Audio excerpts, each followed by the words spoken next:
विष्णु पुराण। विष्णु पुराण भाग 2।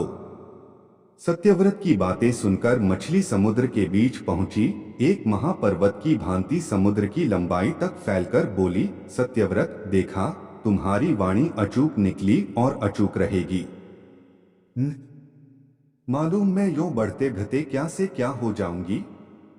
सत्यव्रत ने हाथ जोड़कर प्रणाम किया और उसकी स्तुति करने लगा। मत्स्यावतार वाले हैं नारायण, आप रक्षा की मांग करने आए और मेरी रक्षा करने के लिए आपने मत्स्यावतार लिया। आप मत्स्य के रूप में अवतरित लीला मानुष स्वरूप हैं। आपकी लीलाओं को समझने की ताकत मेरे अंदर कहाँ है? इसके जवाब में मत्स्यावतार में रहने वाले विष्णु ने कहा, हे राजन, 7 दिनों के अंदर कल्पांत होने वाला है। प्रलयकाल के जल में सारी दुनिया डूब जाएगी, लेकिन ज्ञान, औषधियों और बीजों का नाश नहीं होना चाहिए। तुम्हारे वास्ते एक बड़ी नाव गहरे अंधेरे में चिराग की तरह जलती आएगी। उसके अंदर सप्त ऋषि होंगे, वह रोशनी उन्हीं लोगों की है। तुम अपने साथ औषधियों और बीजों के ढेर को नाव में पहुंचा दो। मेरे सिर पर जो सींग हैं, उस पर नाव को कसकर थामे रहूंगा और उसके डूबने से मैं बचाऊंगा। इसी के वास्ते मैंने इस रूप में अवतार लिया है। इस वक्त ब्रह्मा निद्रा में निमग्न हैं। उनके जागने तक यह नाव ध्रुव नक्षत्र को दिशा सूचक बनाकर यात्रा करेगी। अगले कल्प में तुम वैवस्वत के नाम से मनु बनोगे। सत्यव्रत ने विष्णु की आज्ञा को शिरोधार्य कर नतमस्तक हो उन्हें प्रणाम किया। मत्स्यावतार अपने 4 पंखों को फड़फड़ाते ऊंची लहरों को चीरते समुद्र के अंदर चला गया। ब्रह्मा गहरी नींद सो रहे थे। अंधकार में प्रलय तांडव हो रहा था। हयग्रीव नामक सोमकासुर समुद्र तल से ऊपर आया, फिर अचानक चमगीदड़ की तरह ब्रह्मा के सत्यलोक में उड़कर चला गया। ब्रह्मा जब नींद के मारे पहले जम्भाइयां ले रहे थे, तब उनके चारों मुखों से सफेद, लाल, पीले और नीले रंगों में चमकने वाले 4 वेद बाहर निकले और नीचे गिर गए।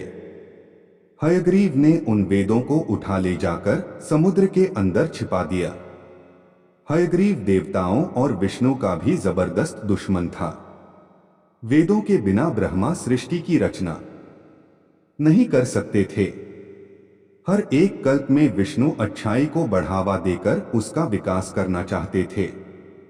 उनके इस संकल्प को बिगाड़ देना ही हयग्रीव का लक्ष्य था। प्रलयकालीन समुद्र पृथ्वी को डुबो रहा था। उस वक्त सत्यव्रत को उस गहरे अंधेरे में दूरी पर नक्षत्र की तरह टिमटिमाने वाली रोशनी में एक नाव दिखाई दी। वही सप्तऋषियों की कांति से भरी नाव थी। सत्यव्रत ने औषधियों तथा बीजों को नाव के अंदर पहुंचा दिया और नारायण की स्तुति करते उसी नाव में यात्रा करने लगा। मत्स्यावतार की नाक पर एक लंबा सींग था। नक्षत्र की तरह चमकने वाले उस सींग से लिपटकर एक महासर्प प्रलयकालीन आंधी को निगल रहा था। मत्स्यावतार अपने पंखों से लहरों को रोकते समुद्र को चीरते नाव को सुरक्षित ले जा रहा था। ध्रुव नक्षत्र को मार्गदर्शक बनाकर वह नाव फूल की तरह तिरते आगे बढ़ रही थी। समुद्र के गर्भ में छिपाए गए वेदों का पहरा देते सोमकासुर समुद्र के भीतर टहल रहा था। चारों वेद 4 शिशुओं के रूप में बदलकर किलकारियों कर रहे थे। मत्स्यावतार वेदों की खोज करते हुए आगे चल पड़ा। मत्स्यावतार को देखते ही सोमकासुर घबरा गया, फिर भी हिम्मत बटोरकर वह अपना कांटों वाला गदा हाथ में ले जूझ पड़ा। उस समय तक विष्णु का अवतार मत्स्य के रूप में कमर तक हो गया था। उसमें चारों हाथ निकल आए थे। देखते देखते मत्स्यावतार और सोमकासुर के बीच भीषण लड़ाई छिड़ गई। सोमकासुर समुद्र तल में पहुंचकर भागने लगा। इस पर विष्णु ने अपने चक्र से उसे टुकड़े टुकड़े कर दिया। विष्णु शिशुओं के रूप में स्थित वेदों को अपनी बगग में दबाकर पानी के ऊपर आ गए। वे चारों शिशु विष्णु के कंठार में शोभा देने वाले श्रीवत्स तथा कौस्तुभ मणियों के साथ नन्हे हाथों से खेलते हुए किलकारियां मार रहे थे। चारों बच्चे सफेद, लाल, पीले व नीले रंग की कांतियों से चमक रहे थे। विष्णु के हाथों में शंख और चक्र शोभायमान थे। विष्णु के मत्स्यावतार को देख ऋषि और सत्यव्रत तन्मय हो हाथ उठाकर उनकी स्तुति करने लगे। प्रलय तांडव शांत हो गया था, जहां तहां भूमि दिखाई देने लगी थी। नाव भी अपने लक्ष्य पर पहुंच गई। ब्रह्मा के लिए दिन और रात का समय बराबर था। उनकी निद्रा का समय पूरा होने को था। आसमान में प्रकाश की किरणें फूट रही थीं। नया कल्प शुरू हो रहा था। सरस्वती देवी पहले जाग उठीं। उन्होंने अपनी वीणा पर भोपाल राग का आलाप किया। ब्रह्मा जाग उठे। उन्हें लगा कि उनके चारों सिरों में कोई अशांति फैली है।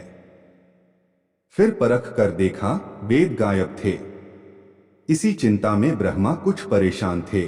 तभी विष्णु ने मत्स्यावतार में प्रत्यक्ष हो उनके हाथ में वेद सौंप दिए। ब्रह्मा ने विष्णु के मत्स्यावतार को जी भरकर देखा, तब अपने हाथ जोड़कर चारों मुखों से उनकी स्तुति की। रूहे नारायण। जो व्यक्ति आपके मत्स्यावतार का ध्यान करता है, उसकी सारी विपदाएं इस तरह हट जाएंगी जैसे प्रलय के रूप में उपस्थित सारी विपदाएं दूर हो जाती हैं और उनका अज्ञान रूपी अंधकार हट जाएगा। विष्णु के द्वारा मत्स्यावतार लेने का कार्य सफल हो गया था, इसलिए वे अंतर्धान होकर अपने निवास वैकुंठ में पहुंचे। ब्रह्मा ने वेद लेकर सृष्टि की रचना शुरू की। सत्यव्रत श्राद्धदेव वैवस्वत के नाम से मनु हुए। सप्त ऋषि आसमान में अपने अपने स्थानों में पहुंचकर सप्तर्षि मंडल के रूप में प्रकाशित होते हुए ध्रुव की प्रदक्षिणा करते घूमने लगे। यो सूत महर्षि ने कहानी सुनाई। इस पर मुनियों ने पूछा, सूत महर्षि, हम लोग ध्रुव की कहानी सुनना चाहते हैं। सूत मुनियों सुनाने लगे, इस विशाल विश्व में सबसे ज्यादा ऊंचा स्थान ही ध्रुव मंडल है। वही विश्व स्वरूप विष्णु के शिर का स्थान है। ऐसा ऊंचा स्थान पाने वाले ध्रुव उत्तानपाद नामक एक राजा के पुत्र थे। ध्रुव की माता सुनीति राजा उत्तानपाद की ज्येष्ठ पत्नी थी। सुरुचि छोटी रानी थी। राजा सुरुचि को ज्यादा प्यार करते थे। एक दिन राजा उत्तानपाद छोटी रानी सुरुचि के पुत्र उत्तम को अपनी जांघ पर बिठाकर प्यार जता रहे थे। तभी वहां पर ध्रुव आ पहुंचा। उसके मन में भी अपने पिता की जांघ पर बैठने की इच्छा थी। वह बड़ी लालसा से अपने पिता की आंखों में देखता रहा। उस वक्त सुरुचि वहीं पर थी।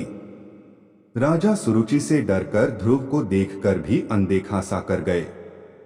ध्रुव ने सोचा था कि उसके पिता उसको भी अपने छोटे भाई के जैसे अपनी जांघ पर बिठाएंगे, पर ऐसा न होते देख उसे रोना आया। उसके गालों पर आंसू मोती जैसे चमक उठे। ध्रुव की हालत देख सुरुचि खिलखिलाकर हंस पड़ी और बोली, अरे बदकिस्मत के बच्चे, चाहे तुम जिंदगी भर तपस्या क्यों न करो, मेरे पुत्र के समान तुम्हें अपने पिता की जांघ पर बैठने का भाग्य प्राप्त न होगा। मेरे पेट में पैदा होगे तभी तुम्हें यह सौभाग्य प्राप्त होगा। हाँ, तुम तो जब देखो नारायण का संकीर्तन किया करते हो। अब तपस्या करके उसी नारायण से पूछकर देखो, कहीं वे तुमको ऐसा सौभाग्य प्रदान कर सकते हैं या नहीं। श्यों सुनीति ने ध्रुव का मजाक उड़ाया। बालक ध्रुव का मन कचोट उठा। उसका दुख उमड़ पड़ा। उसका क्रोध खौल उठा। उसके मन में सुरुचि की हत्या करने की इच्छा जगी, लेकिन दूसरे ही क्षण उसे सुरुचि एक उत्तम उपदेशिका सी लगी, मानो उसे यह सलाह देती हो, बेटा नारायण पर विश्वास करो, तपस्या करो। तब ध्रुव को लगा कि उत्तम कुमार ऐसे महान उपदेश पाने का सौभाग्य न रखने वाला एक अभागा है। राजा उत्तानपाद उसे अंधेरे रूपी जाल में फंसकर छटपटाने वाले हिरण जैसे लगे। इसके बाद ध्रुव ने सुरुचि को इस प्रकार प्रणाम किया जैसे गुरु का उपदेश पाने के बाद शिष्य गुरु को प्रणाम करता है। तब वहां से चल पड़ा। ध्रुव के इस व्यवहार पर चकित हो सुरुचि अपने मन में सोचने लगी, लड़का तो भला मालूम होता है, गालियां देने के बाद भी प्रणाम करके चला गया। प्रणाम न करे तो करेगा ही क्या? मेरे सामने मुंह खोलने की उसकी हिम्मत है या उसकी मां हिम्मत कर सकती है? आंसू बहाते लौट आए ध्रुव को देख दासियों के द्वारा सारी हालत जानकर सुनीति रो पड़ी। तब बोली, हाँ बेटा, बात सच है। दासी जैसी ही निकृष्ट जीवन बिताने वाली मेरे गर्भ से तुम क्यों पैदा हुए? तुम्हारी मौसी की बातें सच हैं। तुम्हारे लिए और मेरे वास्ते भी उस नारायण को छोड़ कोई दूसरा सहारा नहीं है। अपनी माता की बातें सुनने पर ध्रुव के मन को शांति मिली। बोला, मां, मैं तपस्या करने जा रहा हूं, मुझे कृपया आशीर्वाद दो। क्या? बोला, तुम तपस्या करोगे? तब तो नारायण से सुरुचि के गर्भ से पैदा होने का वर मांग लो। सुनीति ने कहा, मां, ऐसी बातें अपने मुंह से न निकालो। मैं तुम्हारा पुत्र हूं, हमें कभी अपने को छोटा मानना नहीं चाहिए। यह तो आत्महत्या के समान है। मैं यह साबित करना चाहता हूं कि ध्रुव की माता कैसी भाग्यशालिनी है। दिशाहीनों के लिए दिग्दर्शक बनने का वर मैं नारायण से मांग लूंगा। यह कहकर ध्रुव उसी वक्त घर से चल पड़ा। रास्ते में नारद मुनि से बालक ध्रुव की मुलाकात हुई। नारद ने पूछा, हे ध्रुव कुमार, लगता है कि तुम खेलने के लिए चल पड़े। स्वामी, मैं तपस्या करने जा रहा हूं, ध्रुव ने जवाब दिया। ओह, तपस्या नामक कोई खेल भी है? तब तो खूब खेलो बेटा। नारद ने मजाक किया। मुनिवर, यह कोई खेल नहीं, सचमुच मैं तपस्या करने के लिए ही जा रहा हूं। ध्रुव ने स्पष्ट शब्दों में कहा। उफ, यह बात है। इस छोटी सी बात को लेकर तुम तपस्या करने जा रहे हो? मेरे साथ चलो, मैं देखूंगा कि तुम्हारे पिता तुमको अपनी जांघ पर क्यों कर नहीं बिठाते। नारद ने कहा, स्वामी, मैं किसी की दया नहीं चाहता। सबसे उत्तम नारायण का अनुग्रह मुझे चाहिए।